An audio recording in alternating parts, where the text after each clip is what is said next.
నువ్వొక మాట చెప్పు. కష్టం నీ కాంపౌండ్ వాల్ గోడ దాటకుండా చూస్తామని చెప్పేసి ఒక డైలాగ్ పవన్ కళ్యాణ్‌ది. ఒక అద్భుతమైన డైలాగు. మాటల మాంత్రికుడు 'త్రివిక్రమ్ శ్రీనివాస్' రాసినటువంటి ఆ సినిమాలో చాలా క్లైమాక్స్ వచ్చేసరికి అది నిజంగా ఒక గుర్తుండుకుపోయే ఒక ఎపిసోడ్‌లా ఉంటుంది. బాగుండడం అంటే బాగా ఉండడం కాదు. నలుగురితో ఉండడం, నవ్వుతూ ఉండడం. అలాగే ఎక్కడ తగ్గాలో తెలిసిన వాడే నిజమైన విజేత. ఇలాంటి చాలా చాలా పాయింట్స్ చాలా అలత పదాలతో అందరికీ అర్థమయ్యేలాగా పవన్ కళ్యాణ్ క్యారెక్టర్ ఆ సినిమాలోను అలాగే ఆయన నిజ జీవితంలో వ్యక్తిత్వాన్ని కూడా కంపేర్ చేస్తూ రాసినటువంటి డైలాగులు అనిపిస్తాయి. ఇప్పుడు ఇది ఎందుకు మాట చెప్తున్నానంటే ఇప్పుడు ఆంధ్రప్రదేశ్ ఇప్పుడు ఒక్కొక్క ఊరిని దత్తత చేసుకుంటే చూస్తుంటూ అలా చేసుకుంటూ ఇలా చూసుకుంటూ ఉంటే ఇప్పుడు అంటే నేను వీరాభిమానంతో చెప్తున్నాను అనుకోకపోతే కనుక పవన్ కళ్యాణ్ ఆంధ్రప్రదేశ్ మొత్తం దత్తత చేసుకున్నాడా అనిపిస్తుంటది. బడుగు, బలహీన అలా అందరినీ, అన్ని వర్గాల వారిని, అన్ని రకాల కులాల వారిని, అన్ని రకాల స్థాయిల వారిని కూడా ఆయన ఓన్ చేసుకున్నారు. దత్తత అంటే మళ్ళా పెద్ద పదం అయిపోతుంది. కాబట్టి ఎప్పుడో కొన్ని నోళ్ళు అక్కర్లేనోళ్ళు ఆయన ఎవరికో దత్తపుత్రుడు. ఇప్పుడు ఈ ఆంధ్ర రాష్ట్రమే ఇప్పుడు అభివృద్ధి చెందుతున్న రాష్ట్రమే ఆయన పుత్రికలా ఉంది. ఇప్పుడు ఆంధ్ర రాష్ట్రమే మన పవన్ కళ్యాణ్ గారు దత్తత చేసుకున్నారు, ఆయన ఓన్ చేసుకున్నారు అనిపిస్తుంది. ఈ మాట ఎందుకొస్తుంది అంటే ఆయన చేసే కార్యక్రమాలు చాలా వరకు గుప్త దానాలంటారు. ఆ గుప్త దానాలు కాకుండా ఆయనకి తలకు మించిన దానాలు చేసేస్తున్నారేమో అనిపిస్తుంది. నాకు ఒక రకంగా భయమేస్తూ ఉంటుంది. ఆయన రేపేమిటి అభిమానుల అభిమానం, తెలుగు ప్రజల ఆశీస్సులు తప్పితే ఆయనకేం మిగుల్చుకోవట్లేదు ఆయన. ఆయన చూస్తుంటే ఆ సినిమాలో యాక్ట్ చేస్తారు. ఎంతొస్తుందో, ఏం పోతుందో ఆ మహానుభావుడికే తెలుసు గానీ ఇప్పటిదాకా సంపాదించిందంతా కొన్ని లీజు రైతులని, ఇలాగని ఎక్కడైనా ఆంధ్ర ప్రజల్లో ఎక్కడైనా వాళ్ళు బాధపడుతున్నారు, వాళ్ళు ఇబ్బంది పడుతున్నారంటే ముందు ఈయన గుండె స్రవిస్తోంది. వెంటనే మనసు స్పందిస్తోంది. అక్కడ ఏదో ఒకటి చేస్తున్నారు. ఆయన తోచిన మించి తలకు మించిన భారంగా పడుతుంది. ఫైనాన్షియల్‌గా ఆయన సంపాదించిందంతా కుటుంబం కోసమో, పిల్లల కోసమో మామూలుగా కనీస ధర్మం అది. కుటుంబ ధర్మం. దాన్ని కూడా దానికి ఏదో వాళ్ళకేదో చెప్పించింది. మొత్తం మీద ఆంధ్రప్రదేశ్‌లో ఆయన అసలు ఆ స్పందన, హృదయ స్పందనకి హ్యాట్స్ ఆఫ్ చెప్పాలి. ఎందుకంటే మనకి ఎన్టీఆర్ ట్రస్ట్ వాళ్ళు బసవ తారకం క్యాన్సర్ హాస్పిటల్ పెట్టి ఎందరో క్యాన్సర్ పేషెంట్లకి వాళ్ళు ఎన్నో సేవలు అందిస్తున్నారు అని చెప్పేసి మనకు తెలుసు. అది కూడా నిజంగా చాలా గొప్ప విషయం. శాశ్వతంగా తల్లిదండ్రుల పేరు శాశ్వతంగా నిలిచిపోయేలాగా బసవ తారకం ట్రస్ట్ పెట్టి ఎన్టీఆర్ ట్రస్ట్ పేరు మీద ఆ కుటుంబ సభ్యులు ముఖ్యంగా బాలకృష్ణ చైర్మన్‌గా ఉన్నట్టున్నారు. చాలా అద్భుతమైన సేవలు. అందులో తలసేమియా అని ఒక దిక్కుమాలిన క్యాన్సర్‌లో ఒక రోగం ఉంది. అది చిన్నపిల్లకి వస్తుంది. రక్తం ఎప్పటికప్పుడు నీరైపోతుంది అనుకుంటా. ఉత్తి మాటల్లో చెప్పాలంటే ఎప్పటికప్పుడు పసిపిల్లల దగ్గర నుంచి పసితనం నుంచి ఆ పిల్లలందరికీ వస్తుంది. ఎప్పటికప్పుడు వాళ్ళకి నిత్యం ఆ బ్లడ్ ఎక్కిస్తూ ఉండాలి. లేదా వాళ్ళ ప్రాణానికే ప్రమాదం. తలసేమియా అనేది ఒక క్యాన్సర్‌లో ఒక రకమైన రోగం. దాని గురించి ఇప్పుడు డెప్త్‌గా వెళ్ళట్లే కానీ ఆ తలసేమియా రోగులకి సహాయం అందించాలి. ఒక నిధి ఏర్పాటు చేయాలని చెప్పి ప్రముఖ మ్యూజిక్ డైరెక్టర్ తమన్ సంగీత సారథ్యంలో విజయవాడలో ఫిబ్రవరి నెల అనుకుంటా. ఫిబ్రవరి నెలలో ఆ మున్సిపల్ స్టేడియంలో ఒక సంగీత విభావరి ఏర్పాటు చేశారు కమర్షియల్‌గా. దానికి చంద్రబాబు నాయుడు గారు అంటే ఆ ట్రస్ట్‌లో బాలయ్య గారు ఆయన సిస్టర్ చెల్లెళ్ళు అందరూ అక్కలు అందరూ వచ్చారు. భువనేశ్వరమ్మ అందరూ వచ్చారు. మన దానికి ఈయన్ని కూడా పిలిచారు పవన్ కళ్యాణ్ గారు కూడా. ఈయన కూడా వెళ్ళాడు. ఆ సభకి వెళ్ళారు. వెళితే అక్కడ అన్నీ చూసారు. దానికి టికెట్ పెట్టారు. ఎందుకంటే ఆ డబ్బు రావాలి కదా! బెనిఫిట్ షో లాంటిదది. అదంతా వచ్చి తలసేమియా బాధితులకి నిధిలాగా ఏర్పాటు చేసి ఆ సేవలు అందించాలనేది ఎన్టీఆర్ ట్రస్ట్ యొక్క ఉద్దేశం. యాక్చువల్‌గా జరిగింది. యుఫోరియా అని ఆ ప్రోగ్రామ్ పేరు కూడా ఏదో పెట్టినట్టారు. తమను కూడా స్వచ్ఛందంగా మ్యూజిక్ షో చేశారు ఆ రోజు విజయవాడలో. అక్కడ చాలా మంచి కార్యక్రమం. అసలు నిజంగా విశాల హృదయం ఉన్న వాళ్ళంతా ఆ షోకి వెళ్ళారు. ఆ టికెట్లు తీసుకువెళ్లారు. అయితే ఈ పవన్ కళ్యాణ్ వేరే కార్యక్రమాలు చూసుకొని వెళ్ళేసరికి అక్కడ చూస్తే టికెట్ కొనుక్కోలేదాయన. మామూలుగా టికెట్ తీసుకొని వెళ్తారు ప్రతి ఒక్కళ్ళకి నియమం. దాంట్లో మినహాయింపు ఉంటుంది. అయితే వెళ్ళేసరికి అక్కడ సభలో మాట్లాడమని ఇచ్చినప్పుడు అంటే ఈ కార్యక్రమం లక్ష్యం ఏంటి? ఆ దాతలు ఏ రకంగా ముందుకు రావాలంటే ఇలాంటి మహానుభావులు చెప్పాలి. అలాగే చెప్పి ఊరుకోకుండా చేసి చూపించడం పవన్ కళ్యాణ్ ఒక ఉద్దేశం కాబట్టి ఆయన దానం చేసి మీరు కూడా ఎవరికైనా ఈ దాతలు అవ్వండి. ఈ కార్యక్రమానికి మీరు కూడా పూనుకోండి. తలసేమియా బాధితులు ఎంతోమంది పిల్లలకి అవసరం వైద్యం. వాళ్ళకి పాపం చిన్న వయసులోనే ఇటువంటి కర్మ రోగాలు వస్తున్నాయని చెప్పి చెప్పాలి. పెద్దలు చెప్పాలి. అప్పుడు అక్కడ సభలో చాలా అసలు ఆయన అంటే ఇంకా ఆయన హృదయం స్పందిస్తే ఇంకా మాటలు వెల్లువ, వరాల వెల్లువ ఆయనకి వచ్చేస్తుందో ఏమిటో తెలీదు. ఇంత అంత అని అనిపించదు. ఆ టైంకి ఆయనకి నోట్లోంచి భగవంతుడు ఏం పలికిస్తది అన్నట్టుగా ఆ సభలోకి వెళ్ళిన తరువాత నేను టికెట్ కొనుక్కొని రాలేకపోయాను. కాబట్టి నేను ఈ ఎన్టీఆర్ ట్రస్ట్‌కి నేను ఒక 50,00,000 ఇద్దామనుకుంటున్నాను అని చెప్పేసి ఆయన అక్కడ మాట్లాడితే, అక్కడ ఉన్న పార్టీలతోనూ, ఇంకోళ్ళతోనూ మనుషులు సంబరంగా అందరూ హృదయాలు స్పందించి 50,00,000 ఎన్టీఆర్ ట్రస్ట్‌కి ఈ తలసేమియా బాధితులకు ఏర్పరుస్తున్నటువంటి నిధి కోసం అప్పటికప్పుడు ఆ విరాళంగా, హృదయ విరాళంగా ఆయన ఇచ్చేసారు అంతే. హృదయ స్పందనకి ఆ 50,00,000 ప్రకటించేశారు. అది అప్పుడే ఒక మాట కూడా చెప్పినట్టు నాకు గుర్తు. ఇది నేను నేను అమౌంట్ మరి చేతిలో ఉండాలిగా. ఎందుకంటే ఎక్కడికక్కడ ఆయన సరిపెట్టేస్తున్నారు. ఎందుకంటే ఆ ఎమ్మెల్యేలకి వచ్చే ప్రతి నెల వచ్చే ఆ వేతనం అంటారో ఏమంటారో అది 2,00,000 చిల్లర ఉంటే అది పిఠాపురంలో అనాథ బాలలకు ఉపయోగపడాలి. మనిషికి ఒక 5,000 చొప్పున ఒక 45 మందికో ఎంతమందికి ఇచ్చేయండి ప్రతి నెల. నాకు ఈ ఎమ్మెల్యేగా నాకు వస్తున్నటువంటి వచ్చేంత సేపు ఈ వేతనాలు ఇవన్నీ దాని తాలూకా డబ్బు ఒక 45 మంది పిల్లలకి ఇచ్చేయండి అని చెప్పేసి అలా అలా ప్రకటించేసారు. దేనికి దానికి ఆయన ఏదో జాతకంలో చెప్తారు అలాగే చూడండి, పంచాంగాల్లో చెప్తారు ఆదాయం 2, వ్యయం 14 అన్నట్టుగా ఉంది ఆయన పరిస్థితి. అన్నీ స్వచ్ఛందంగానే ఎవరి ఇన్‌ఫ్లూయెన్స్ అక్కర్లేదు. ఆయన ఆయన బై డిఫాల్ట్ ఆయన డీఎన్ఏలో ఒక దాతృత్వం ఉంది. ఆ చారిటబుల్ యాక్టివిటీ. అలాగా రూ. 50,000 అక్కడ ప్రకటించేశారు. అంటే మరి ఏదో సినిమాలు చేయడం సినిమా ఆదాయం తప్పితే మరి ఇంకేదైనా చిన్న చితక పొలాల మీద, స్థలాల మీదనే వస్తుందేమో మనకు ఆదాయం వివరాలు మనకు తెలీదు గానీ అక్కడ ప్రకటించిన 50,00,000 ఆహ్, ఆయన ఈ తలసేమియా బాధితులకు సంబంధించి ఎన్టీఆర్ ట్రస్ట్‌కి ప్రకటించింది. ఆయన నిన్న నిన్నే అంటే 9వ తారీఖు ఆయన ఒక చెక్కు 50,00,000 ఆయనకి సినిమాలు చేస్తున్నారు కదా! ఏమో డబ్బులొచ్చాయేమో ఏమో తెలీదు గానీ, ఈ ఓజీలోను ఈటిలో చేశారు కాబట్టి, ఆ డబ్బు ఒక చెక్కు ఎన్టీఆర్ ట్రస్ట్‌కి ఆయన చెప్పిన మాట ప్రకారం రూ. 50,00,000 ఆయన మాట నిలబెట్టుకున్నారనమాట. ఈ విషయం మనకెలా తెలిసిందంటే ఎన్టీఆర్ ట్రస్ట్ వాళ్ళు ఒక ట్వీట్ చేసి కళ్యాణ్ బాబుకి థాంక్స్ చెప్పారు. ఇలాగ అప్పుడు మీరు ప్రకటించినట్టుగా రూ. 50,00,000 మాకు అందే ట్రస్ట్‌కి చాలా సంతోషం అని చెప్పి ఏదో వాళ్ళు కూడా వాళ్ళ అభినందనలు పవన్ కళ్యాణ్ గారికి తెలియజేశారన్నమాట. అంటే ఉంటాయి డబ్బులు చాలామంది దగ్గర ఉంటాయి. చాలామంది ధనవంతులు కూడా వాళ్ళకి తోచినటువంటి అవన్నీ కూడా ఖర్చు పెడుతుంటారు. విరాళాలు ఇస్తుంటారు తప్పేం లేదు. నేను దాని గురించి అనట్లే. ఎక్కడో అంటే స్పందన కోసం నేను మాట్లాడుతున్నాను. హృదయ స్పందన కోసం మాట్లాడుతున్నాను.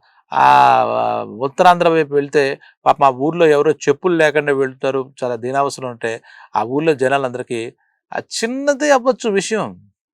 ఆ చెప్పుల జతలు పంపించడం చెప్పి అధికారులకో లేదా వాళ్ళ మనుషులకో చెప్పి అలాగే మొన్నటికి మొన్న పిఠాపురం వెళ్తే ఆ పిఠాపురంలో ఈయన దృష్టికొచ్చింది కూడా ఒక ఎలక్ట్రీషియన్ ఒక ఎలక్ట్రికల్ పనులు చేసుకుంటూ షాక్ కొట్టి చచ్చిపోయాడు లాస్ట్ ఇయర్ ఎప్పుడో. అది ఆయనకు మనసులో ఉండిపోయింది. కాబట్టి అంటే మొత్తం అంతా చేస్తారంటే ఒక మనిషి వల్ల కాదు. ఆ పిఠాపురం ఆయన నియోజకవర్గం కనీసం ఆ నియోజకవర్గం చేస్తే ఆయన్ని చూసి వేరే నియోజకవర్గం వాళ్ళు ముందుకొచ్చి వాళ్ళు ఏదైనా సేవా కార్యక్రమాలు చేయాలి కానీ పవన్ కళ్యాణ్ గారి నియోజకవర్గం పిఠాపురంలో పిఠాపురం అంటే ఒక ఊరే కాదు. ఆ నియోజకవర్గంలో ఉన్నటువంటి ఎలక్ట్రీషియన్లు ఎంతోమంది లెక్క వేస్తే సుమారు ఎలక్ట్రికల్ పని చేసుకుని ఎలక్ట్రీషియన్‌గా 370 మంది ఎంతోమంది ఉంటే ఆయన జేబులోంచి డబ్బులే. అంటే దీనికేమి ప్రభుత్వ ఖజానాల నుంచి ఎవరు రాలే. ప్రభుత్వ ఖజానాలో పరిస్థితి భారంగా ఉన్నాయి, ఘోరంగా ఉన్నాయి. పాపం బాధపడుతున్నారు. మళ్ళా ఫైనాన్స్ అంతా గాడిపడ్డాన్ని చూసినా ప్రభుత్వానికి ఇబ్బంది ఆయన కష్టపడి సంపాదించిన సొమ్ముల్లోంచి ఆ 370 మంది సేఫ్టీ గ్లౌజెస్, సేఫ్టీ కిట్లు, ఎలక్ట్రీషియన్స్‌కి పనికొచ్చే మొత్తం అంతా సేఫ్టీ ఫస్ట్. కాబట్టి ఆ 370 మందికి ఆయన తీసుకొని దానికి కూడా లక్షల్లోనే ఖర్చు ఉంటుంది. ఇంత ఇంత నేను చెప్పను కానీ ఆ రకంగా వాళ్ళందరికీ ఇచ్చి మీరు ఎలక్ట్రికల్ షాక్ కొట్టి మీరు చనిపోకూడదనే ఉద్దేశంతో అదే ఇచ్చారన్నమాట. ఇలా అంటే ఇవన్నీ మనకి ఈ సోషల్ మీడియా ఎంత చెడ్డని ఎలాగైతే ప్రాచుర్యంలో తీసుకొస్తుందో మంచిని కూడా తీసుకొస్తున్నట్టుగా ఈ పవన్ కళ్యాణ్ గారు చేస్తున్నటువంటి విషయాలు కూడా ఎక్స్ వేదికగా ఈ ట్విట్టర్‌లో వచ్చి అభిమానులు లేదు. ఇప్పుడు ఎందుకు చెప్తున్నానంటే ఆయన కొత్తగా కీర్తి కిరీటాలు ఏమి అక్కర్లే. కీర్తి కిరీటాలు అస్సలు అవసరం లేదు. ఇలాంటి పవన్ కళ్యాణ్ లాంటి వాళ్ళు చేస్తే మిగిలిన వాళ్ళకి స్ఫూర్తి, ప్రేరణ వచ్చి ధనవంతులు వాళ్ళు మనకి మిగిలిన వాడికి అంటే సాటి మనిషికి తోడ్పడబోయి అన్నట్టుగా ఏదో ఒకటి తోడ్పడ చేస్తాడు. లేదంటే ఇప్పుడు ఈ కలియుగ ప్రభావంలో ప్రతి ఒక్కళ్ళు ఒక స్వార్థమైన మనస్తత్వాలకి ఉండిపోయి అంతా నేను, నా కుటుంబం, నా మనుషులని మూట కట్టేసుకున్న టైంలో పవన్ కళ్యాణ్ గారు ఒక కనీసం ఆయన గుడ్డిగా ఆచరించి, అనుసరించి అభిమానులకైనా ఒక ఆదర్శాన్ని చేసి చూపిస్తారని కూడా అనుకోవచ్చు. ఇంకొకటి ఆయన విశాల హృదయం నాకు ఎక్కడ కనిపించిందంటే చాలామంది ఏంటంటే పేరొచ్చినా మాకే రావాలి, మా కుటుంబానికే రావాలి, మేమే చేసుకోవాలి అన్నట్టుగా ఉంటుంది కదా! ఇప్పుడు మెగాస్టార్ చిరంజీవి గారు చాలా ఏళ్ల క్రితం చిరంజీవి చారిటబుల్ ట్రస్ట్ అని పెట్టి ఎన్నో ప్రజాహిత కార్యక్రమాలు, దాతృత్వ కార్యక్రమాలు చేస్తున్నారు. అందులో భాగంగానే బ్లడ్ బ్యాంకు, ఐ బ్యాంకు ఇలాంటివి పెట్టారు. అప్పటి నుంచి కొన్ని వేల మందికో, లక్షల మందికో బ్లడ్ బ్యాంకు ద్వారా బ్లడ్ ఫ్రీగా ఇచ్చో మరి ఏదో రకం చేసి ఆయన ఎందరికో ప్రాణాలు నిలబెడుతున్నారని చెప్పాలి. ఆ చారిటబుల్ ట్రస్ట్ ఒకటి ఉంది. చిరంజీవి చారిటబుల్ ట్రస్ట్ ద్వారా కూడా ఎన్నో కార్యక్రమాలు అంటే ప్రజాపిత కార్యక్రమాలు ఎంతోమంది దీనజనులకి వాళ్ళకు ఉపకారాలు. కరోనా టైంలో కూడా చిరంజీవి చారిటబుల్ వాళ్ళ మీద ఎంతోమందికి ఆహార పదార్థాలు అందించడం, వాళ్ళ లైవ్లీహుడ్కి సంబంధించి చేయడం జరుగుతుంది. అటువంటి చిరంజీవి చారిటబుల్ ట్రస్ట్ వీళ్ళ కుటుంబంలో ఉండగా మెగాస్టార్ కుటుంబంలోనే ఉంది. ఆ చారిటబుల్ ట్రస్ట్ కూడా పవన్ కళ్యాణ్ గారు దాని ద్వారా కూడా చేస్తూ ఉంటారు. దానికి కోసం కాకుండా అటువంటి కూడా భేదభావాలు లేకుండా అది ఎన్టీఆర్ ట్రస్ట్ కదా మనకు సంబంధం ఏమిటి అనుకుంటా కాకుండా నేను చేస్తున్నది ఏదైనా ఉంటే పాపం తలసేమియా వ్యాధితో బాధపడుతూ ఇబ్బందులు పడుతున్నటువంటి వాళ్ళకి చేస్తున్నాను. అటువంటి వాళ్ళకి బసవతారకం క్యాన్సర్ హాస్పిటల్ ద్వారా సేవలు అందిస్తున్నారు ఎన్టీఆర్ ట్రస్ట్కి నిజంగా అభినందనలు చెప్పాలి. వాళ్ళకి నా మనసులో పుట్టింది. నాకు తోచిందో లేదని సంపాదించిందో కాదు ఆయనకు ఆ టైంకి ఒక 50 లక్షలు ఇవ్వాలని అనిపించింది. చెప్పించే మాట చేసే సాయం చిన్నదా పెద్దదా కాదు. చేసే హృదయం మటుకు చాలా పెద్దది చెప్పాలి. ఈయన పెద్ద మొత్తాల్లోనే ఇలాంటి సాయాలు అందిస్తున్నారని చెప్పాలి. సో చెప్పా కదా పవన్ కళ్యాణ్ గారు మొత్తం ఇంకా ఇంకా ఇంకా ఎన్ని చేస్తారో ఎన్నో అంటే ప్రభుత్వంలో అధికారంలో ఉన్నారు కాబట్టి ఆయన ప్రయారిటీస్లో ప్రజల సంక్షేమం, ప్రజల అభివృద్ధి ఎలా అయితే ఉన్నాయో అలాగే ప్రజల యొక్క ఆరోగ్యం, ప్రజలకు కావాల్సిన విద్య, వైద్య అవన్నీ కూడా అందరికీ సమంగా అందాలని, సమన్యాయం అందాలనే తలంపు లోపల ఇన్‌బిల్ట్‌గా ఉంది కాబట్టి ఆయన మాటకి మన పెద్దాయన అంటే చంద్రబాబు నాయుడు గారు కూడా పవన్ కళ్యాణ్ అలాగే ఇంకా మాట్లాడితే ఢిల్లీలో ఉన్నటువంటి మోడీ గారు కూడా నిస్వార్థంగా రాజకీయాలకు అతీతంగా, కుల మతాలకు అతీతంగా ఎవరికైతే సహాయం కావాలో వీళ్ళు ఎంత చేయగలుగుతారో అంత చేద్దామని ఈ పవన్ కళ్యాణ్ గారి బాటలో చాలా మంది ఆయన అభిమానులు నడుస్తారు. నిజంగా ఇంక పక్కవాడి గురించి పట్టించుకోవడం మానేసాం. కాదు కాదు. నీ పక్కన వాడే ఏదో బాధపడుతున్నాడు. వాడికి కనీసం నీకు తోచిన సాయం, మాట సాయం చేయి, ఏదైనా ₹10 సాయం చేయి అని చెప్పే ఒక ప్రక్రియకి అలాగని బలవంతం లేదు. ఆయన ఎవ్వరికీ చెప్పట్లేదు. ఆయన పార్టీలో కానీ, అలాగే మిగిలిన పార్టీలో కానీ పెద్దలందరినీ ఈయనలాగా ఉండమని కాదు కానీ పవన్ కళ్యాణ్ గారి మటుకు చేసే మంచి పనిని కీర్తించాలి. అక్కర్లేని మాటలన్నీ మాట్లాడి ఏదైతే ఇలా ఉన్నాయో అక్కడ జరిగిందా, ఇక్కడ జరిగిందా ఇవన్నీ మాటలు పక్కన పెట్టి ఆయన ఒక వ్యక్తిగా ఎలా స్పందిస్తున్నారు, ఆయన వ్యక్తిగా సమాజం పట్ల ఏ రకమైన బాధ్యత వహిస్తున్నారు అనే విషయాన్ని గ్రహిస్తే చాలు. అకారణంగా అవాకులు చవాకులు వాక్కుండా ఉంటే అంతకు మించి ఇంకేమీ లేదు. పవన్ కళ్యాణ్ గారు ఆయన మిషన్‌కి మనమేం చేయలేకపోవచ్చు. అతడే ఒక సైన్యం అన్నట్టుగా పవన్ కళ్యాణ్ జనసేనని ఆయన వెనకాల జనసేన ఉన్నప్పుడు అతడే ఒక సైన్యం అనే ఆ పదానికి అర్థం ఆయన. ఒంటరిగా వచ్చాడు. ఆయన వెనకాల మనం అడుగులేస్తున్నాం కానీ ఆయన నడక మటుకు ఒంటరిగానే వెళ్దాం, ఒంటరిగానే పోరాటం చేద్దాం.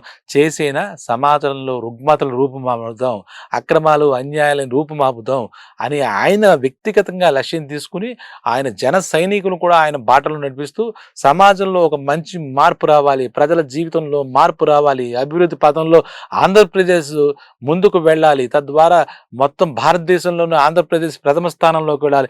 అంతేకాకుండా భారతదేశం మొత్తం ప్రపంచంలోనే ప్రథమ స్థానంలోకి వెళ్ళాలంటే మోడీ లక్ష్యానికి మనం కూడా చేయూతవ్వాలి అనే ఉద్దేశంతో ఆయన అడుగులు పడుతున్నాయన్నమాట.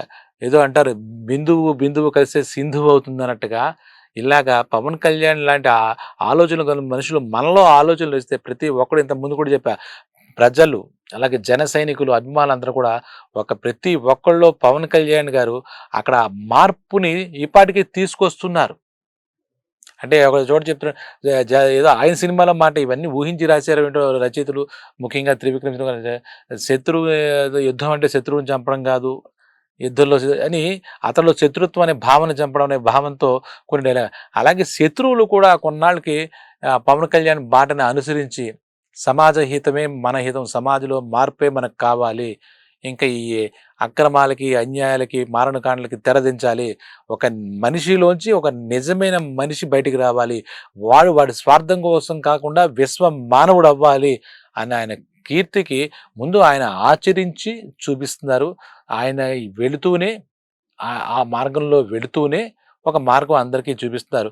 మొట్టమొదట నడుస్తున్నారు. ఆయన బాట వేస్తున్నారు. ఆ బాటలో అందరూ రండి అని కూడా చూపిస్తున్నారు. ఒక వెలుతురు ఆయన వెలిగించి ఎప్పుడైనా చీకటి పారుతున్న ఒకళ్ళు క్యాండిల్ వెలిగించాలి.